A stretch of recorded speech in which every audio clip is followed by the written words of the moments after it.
brought down a broken crane in Manhattan that caused quite a scare for residents. That crane partially collapsed at a construction site at the Jacob Riis houses in the middle of the evening rush, temporarily shutting down the FDR Drive and forcing dozens of residents out of their home. Today, New York's Tracy Strahan's in the East Village with the latest. Tracy, yeah, I heard this on the radio as well, with the FDR Drive shut in both directions at one point.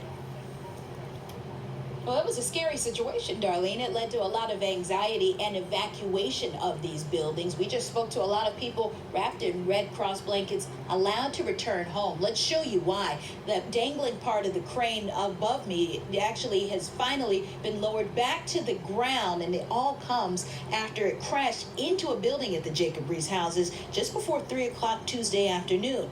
Now, according to NYCHA officials, that crane was hoisting a steel structure to hold a power generator on top of the roof of the building. It suddenly bent and it snapped. Now, again, the upper couple of floors had to be evacuated just as a precaution, not just from the building that got hit, but also the one that was facing the crane. We spoke to a woman who finally was able to return home just about 20 minutes ago. I was looking out my window because I was washing clothes, and I was on my way to work within a half an hour, and I saw, after I heard a loud noise, I looked out the window, and the chain was swinging like that. It's a round ball, and that's when I looked up and I noticed that it was broken.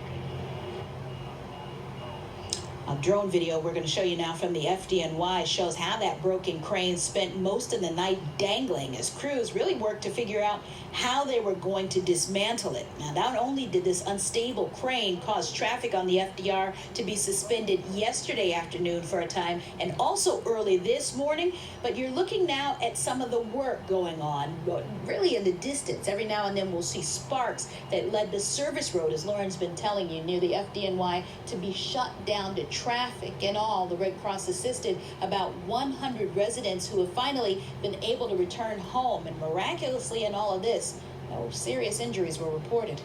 Live in the East Village this morning, Tracy Strahan, Today in New York. Darlene, back to you. Very, very lucky to hear that. All right, thank you so much, Tracy. As Heather just mentioned, the FDR Drive just reopened after being closed in both directions. A crane partially collapsed in the East Village, and crews are now removing it. The collapse happened last night as workers were trying to put steel beams on top of a NYCHA-owned building. Eyewitness News reporter Candace McCown live for us in the East Village with the latest. Candace.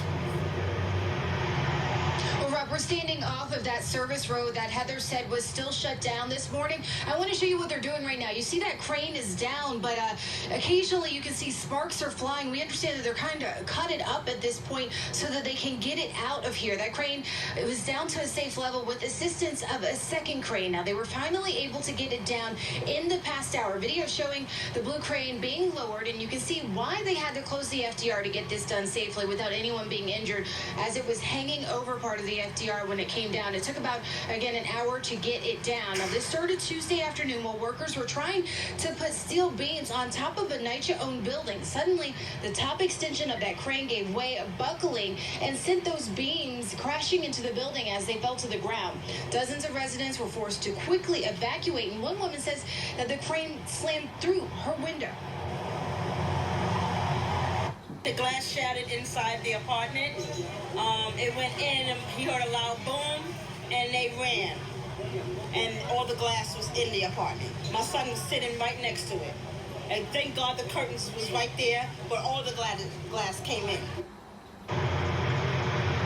Yeah, and everyone we know that was evacuated from that building, they've been allowed back in this morning. But again, that was after the crane came down. That was around 3:30 this morning. You still have the Red Cross assisting a few families in a facility with family members with disabilities so that they can eventually get back in their homes, hopefully later today. Live here on the Lower East Side, Candace McCown, Channel 7, Eyewitness News. All right, Candace, thank you very much.